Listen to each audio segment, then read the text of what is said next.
இன்றைய இறையாசீர் 1 தெசலோனிக்கர் 5:17.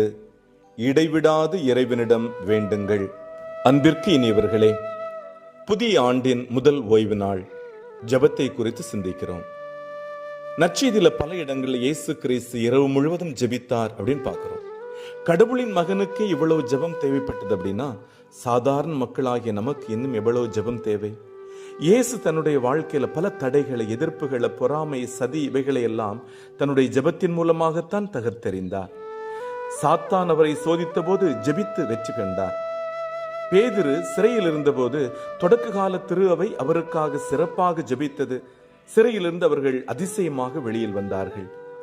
பவுலும் சீலாவும் ஜெபித்த போது சிறையின் கதவுகள் தகர்ந்து அவர்களுக்கு விடுதலை கிடைத்தது. தானியேல் சிங்கத்தின் குகையிலே ஜெபித்தார், விடுவிக்கப்பட்டார். அன்னை மரியாள் இயேசுடைய வெண்ணேற்றத்திற்கு பின்பு சோர்ந்திருந்த இயேசுடைய சீடர்களை அரவணைத்து ஜெபித்தார்.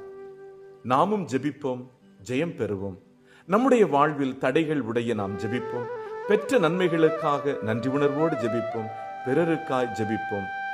எல்லாம் வல்ல இறைவன், தந்தை, மகன், தூய ஆவியானவர் உங்கள் அனைவரையும் நிறைவாக ஆசீர்வதிப்பாராக. ஆமீன்.